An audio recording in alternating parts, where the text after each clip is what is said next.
রানীপুর গ্রামে বেশ কয়েকটি বাড়িতে ঠিক এরকমই ছবি আসলেই দেখা যাচ্ছে যে গেটের বাইরে এইভাবে তালা ঝুলছে। বাড়ির সদস্যরা তারা চলে গিয়েছেন।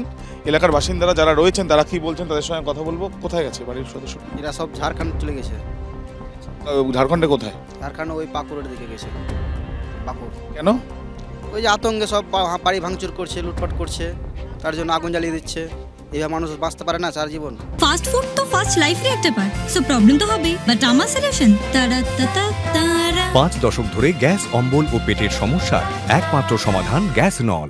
ওই জন্য সব পালিয়ে যাচ্ছে আগুন ধরে। পুলিশকে ফোন করছে, বারবার ফোন করছে, তা পুলিশ আসছে না। পুলিশ কোনো কাজই করছে না। 4-5 ঘন্টা ধরে এখানে আক্রমণ হয়েছে।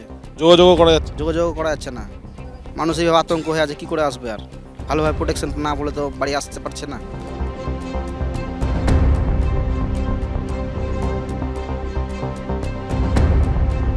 রানীপুর গ্রামের একাধিক গলিতে ঠিক এরকমই ছবি। গলিতে বিভিন্ন জায়গা দিয়ে হেঁটে গেলেই দেখা যাচ্ছে যে বাড়ির সামনে ঝুলছে এইভাবে তালা। শুধুমাত্র একটি বাড়িই নয়, ঠিক পেছনের বাড়িতেও একই ছবি। ডান দিকে যে বাড়ি রয়েছে সেখানেও দেখা যাচ্ছে একই ছবি, যে একটি নয় এক একটা বাড়িতে প্রায় দুটো করে তালা দেওয়া।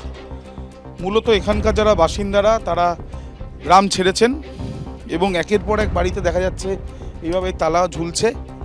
গ্রাম ছেড়ে তারা অন্যত্র চলে গিয়েছেন। স্থানীয় বাসিন্দারা বলছেন কেউ গিয়েছেন মালদায়, কেউ গিয়েছেন ঝাড়খণ্ডে, বা কেউ আত্মীয় স্বজনের বাড়িতে অন্যত্র মুর্শিদাবাদ জেলারই। মূলত যাতে প্রাণে বাঁচা যায়, যাতে কোনো না কোনোভাবে এই পরিস্থিতি থেকে বাড়ির মহিলা থেকে শিশুদের স্বাভাবিকভাবে তাদেরকে যাতে রাখা যায়, সেই জন্যই প্রথমে মহিলাদের শিশুদের নিয়ে অন্যত্র এবং তারপর পরিস্থিতি বুঝে তারাও গ্রাম ছেড়েছেন। এবং এই যে ফাঁকা ছবিটা বা এই যে ছবিটা দেখা যাচ্ছে, যেখানে দেখা যাচ্ছে পুরো খাকা করছে গ্রামের অলি গলি, এই ছবিটা কিন্তু শুধুমাত্র যে জায়গায় আমরা দাঁড়িয়ে আছি এই গলিরই ছবি নয়। এই গ্রামের বিভিন্ন জায়গাতে এরকমই কিন্তু গলির ছবি দেখা যাচ্ছে। ক্যামেরায় শ্যামল জানার সাথে আবির দত্ত, এবিপি আনন্দ, শামশেরগঞ্জ। কেউ গিয়েছেন ভিন জেলায়, কেউ গিয়েছেন ভিন রাজ্যে। ভিটে মাটি ছেড়ে শুধুমাত্র প্রাণটা বাঁচাতে তারা একেবারে নিজেদের গ্রাম, নিজেদের জায়গা ছেড়ে চলে গিয়েছে। এই অশান্তির পর কেটে গিয়েছে 5-5টা দিন। কেউ হাতে লিখে অভিযোগ এনেছেন, কেউ মোবাইলে ভাঙা ঘরবাড়ি দোকানের ছবি তুলে নিয়ে এসেছেন। শামশেরগঞ্জ থানায় এসে অভিযোগ জানালেন ক্ষতিগ্রস্তরা। শুক্রবারের ঘটনার পরে কেটে গিয়েছে 5 দিন। এবারে যাদের যাদের বাড়ি ঘর দোকানপাট লুটপাট হয়েছে এই অশান্তির জেরে, তারা একে একে অভিযোগ জানাতে আসেন শামশেরগঞ্জ থানাতে। কি নষ্ট হয়েছে, কি ক্ষতিগ্রস্ত? আমার বাড়িতে প্রথমে দুষ্কৃতী ঢুকে 200 থেকে 300 জন, তারপর বাড়িঘর ভাঙচুর করে, বাইক টাইক সব ভেঙে দেয়, প্লাস ঘরে জিনিসপত্র যা ছিল লুটপাট করে নিয়ে চলে যায়। ওর সঙ্গে সঙ্গে আমার ছেলে বউ বাচ্চাকে, আমার দিদা ঠাকুমা যারা ছিল সবাইকে গলায় অস্ত্র ধরে তাদের গহনা সব কিছু খুলে নেয়, সোনার জিনিসপত্র। এতদিন পরে অভিযোগ সুরক্ষা ছিল না, ভয়ে ভয়ে আসছিলাম না, যদি ওরা রাস্তায় ধরে আমরাকে মেরে দেয়। আপনি কোথাকার বাসিন্দা? আমি রানীপুর জাফরাবাদ গ্রামের। আপনার কি সম্পত্তি নষ্ট হয়েছে, কি হয়েছে? আমার বাড়িঘর পুরো জ্বালিয়ে দিয়েছে লুট করে। আমার যা ঘরের সব কিছু ছিল সব কিছু লুট করে নিয়েছে। তারপরে পেট্রোল দিয়ে আগুন লাগিয়ে একদম পুরো ছারকার করে দিয়েছে। যে কি খাবো কি পরবো তার কিছু আমার কাছে কাপড় নেই, জামা কাপড় নেই, খাবার নেই। সব চালের হাঁড়ি ছিল, চালের হাঁড়িগুলো নেই। অনেক কিছু আমার নষ্ট হয়ে গেছে, পুরো শেষ হয়ে গেছে। আমার কাছে কিছুই নেই, একদম নিঃস্ব হয়ে গেছি। শনিবারের ঘটনা আসেনি তার জন্য যে আমাদের জায়গাটা খারাপ ভালো নাই, আমাদের সুরক্ষা পাইনি, তো পুলিশ প্রশাসন যায়নি। অনেকক্ষণ পর গিয়েছিল। আপনার নামটা বলুন। আমার নাম বলরাম পাল। আপনার নাম কি? আপনার হাতে আমি দেখতে পাচ্ছি ছবিও রয়েছে। আমার নাম মোহাম্মদ রফিকুল শেখ, আমার ফারাক্কা থানা বাড়ি, মহেশপুর জিপি। আমার নেয়ার শিব মন্দির পোস্ট অফিসের নিচে চা কফির দোকান ছিল।